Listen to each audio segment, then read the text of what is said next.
What's going on, my fellow rock and rollers? Don't forget to hit the bell notification icon to be notified every time I upload a new video on my channel. I've talked a lot about Eddie Van Halen over the past week, and even the last year and a half on my channel, but I wanted to focus on something different today. I wanted to talk about Eddie's son Wolfgang, who a lot of people don't know much about. Stay tuned to find out the story of Wolfgang Van Halen. Eddie Van Halen would meet actress Valerie Bertinelli in 1980 at a Van Halen concert in Shreveport, Louisiana.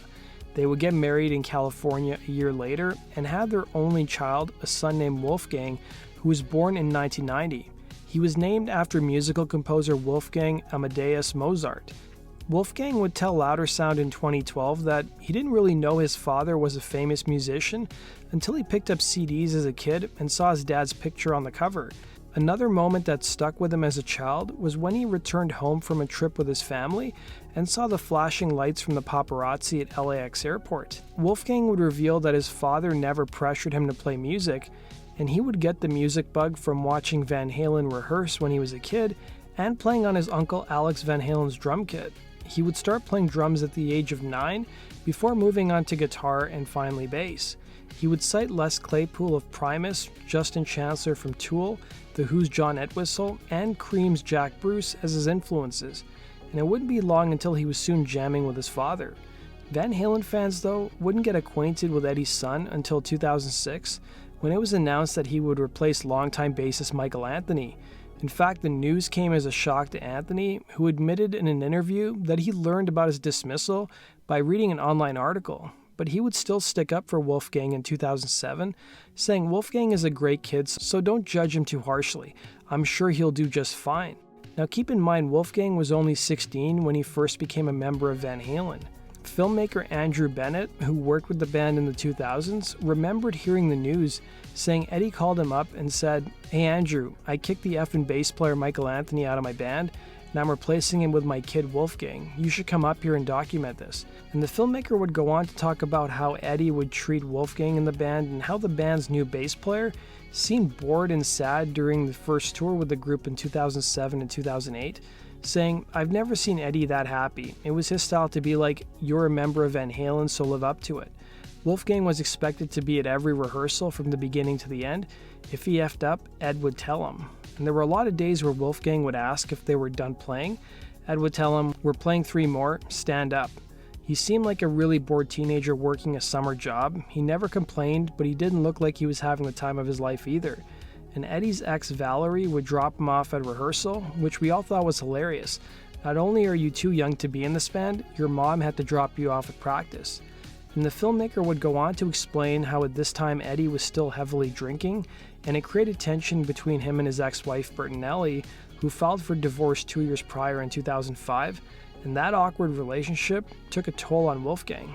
The band would announce in 2007 that they would be doing their first tour with frontman David Lee Roth in over 20 years, and the tour would represent Wolfgang's first concerts with the band. Many fans were angered over the fact that Michael Anthony was absent from the tour, but it was still commercially successful. Following the tour, the band intended to record a new album of material, but Eddie wanted his son to first finish high school, according to an interview he gave to Guitar World. By 2009, Van Halen turned its attention to writing their first brand new record in over a decade, and their first with Roth since 1984. A lot of songs originated from leftover demos from the 70s and 80s, and during the recording, Wolfgang would co-produce the album, with the bassist telling LouderSound, "I guess Dad likes to think of me as some sort of leader now." He was going, "Do we have to do that? Are you sure?" I'd be like, "Yes, we should rehearse this. Let's do this, let's change that. How about this?" I assume that position, he'd say. In the same year, Van Halen would get their very own Guitar Hero game, and Wolfgang would be a playable avatar instead of longtime bassist Michael Anthony. The game was slammed by critics for its track list, which only consisted of 25 songs from Van Halen, which were all from the David Lee Roth era. The fact that the game omitted Michael Anthony and the Sammy Hagar era of the band resulted in poor reviews, in addition to the fact that the gameplay remained relatively unchanged from previous versions of the series.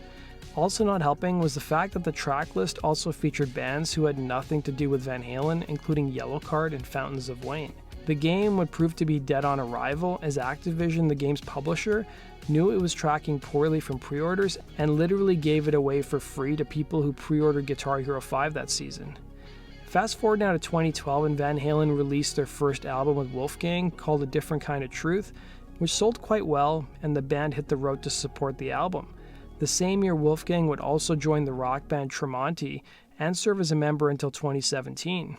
Van Halen would go on tour once more in 2015, and in July of 2020, Rolling Stone reported that Wolfgang was in fact working on his debut solo album, with the musician revealing, "I'm fully prepared for a wave of hate when my music releases, because it won't be what people think it'll be. I'm not trying to be my father, I'm trying to be me," he'd say. And we learned about a year ago that his father was battling throat cancer. Just last week, he passed away at the age of 65. Wolfgang shared the news of his loss via Instagram, saying, "I can't believe I'm having to write this, but my father, Edward Van Halen, has lost his long and arduous battle with cancer this morning. He was the best father I could ask for. Every moment I've shared with him on and off stage was a gift.